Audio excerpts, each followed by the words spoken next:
নমস্কার বন্ধুরা, GK sufficient চ্যানেলে তোমাদের সবাইকে স্বাগত। বন্ধুরা, আজকে দুর্দান্ত কিছু বাছাই করা জিকে প্রশ্ন উত্তর নিয়ে আলোচনা করব, যেগুলো আপকামিং সমস্ত পরীক্ষার জন্যই গুরুত্বপূর্ণ। বন্ধুরা, চ্যানেলটি তোমরা অবশ্যই সাবস্ক্রাইব করবে। চলো শুরু করা যাক। আজকের প্রথম প্রশ্ন, আইফেল টাওয়ার কোথায় অবস্থিত? উত্তর হবে অপশান বি, প্যারিস। ভারতের সর্বোচ্চ জনঘনত্বপূর্ণ কেন্দ্রশাসিত অঞ্চল কোনটি? উত্তর হবে অপশান সি, দিল্লি। পরের প্রশ্ন, দলহীন গণতন্ত্রের প্রবক্তা কে ছিলেন?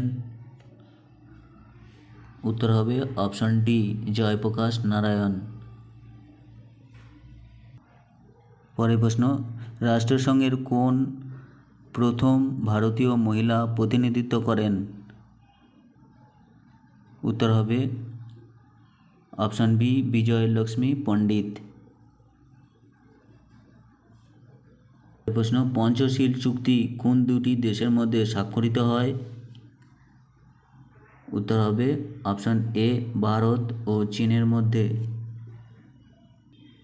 পরের প্রশ্ন, সর্বভারতীয় চাকুরি সৃষ্টি কে করে? উত্তর হবে অপশান বি, পার্লামেন্ট। পরের প্রশ্ন, ভারতের বৃহত্তম শহরের নাম কি? উত্তর হবে অপশান বি, মুম্বাই।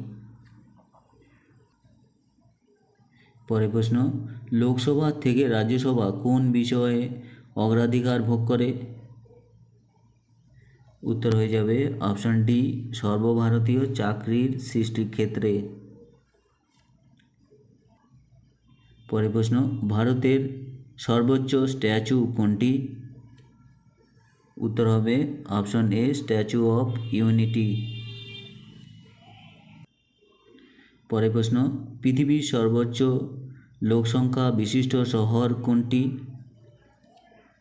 উত্তর হবে অপশান বি, টোকিও। পরের প্রশ্ন, ভারতের সর্ববৃহৎ টাকশাল বা মিন্ট কোথায় অবস্থিত? উত্তর হবে অপশান এ, কলকাতা। পরবর্তী প্রশ্ন, ভারতীয় সংবিধানের কোন ধারায় প্রাপ্তবয়স্কদের ভোটাধিকার উল্লেখ আছে? উত্তর হবে অপশান এ, 326 নম্বর ধারায়। পরের প্রশ্ন, টাওয়ার অফ ভিক্টরি ভারতের কোথায় অবস্থিত? উত্তর হবে অপশান ডি, চিতরগড়। এটি রাজস্থানে অবস্থিত। পরবর্তী প্রশ্ন, ভারতের কোন প্রধানমন্ত্রী কখনো পার্লামেন্টের মুখোমুখি হয়নি? উত্তর হবে অপশান এ, চরণ সিং। পরের প্রশ্ন, ভারতের বৃহত্তম লোকসভা কেন্দ্র কোনটি? উত্তর হবে অপশান ডি, লাদাখ। পরের প্রশ্ন, ভ্যালি অফ কিং কোথায় অবস্থিত? উত্তর হবে অপশান ডি, ইজিপ্ট।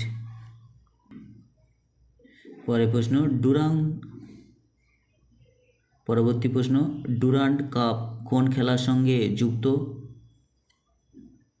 উত্তর হবে অপশান সি, ফুটবল।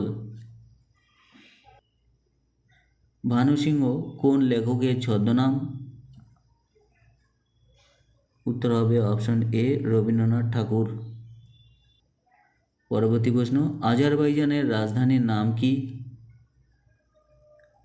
উত্তর হবে বাকু।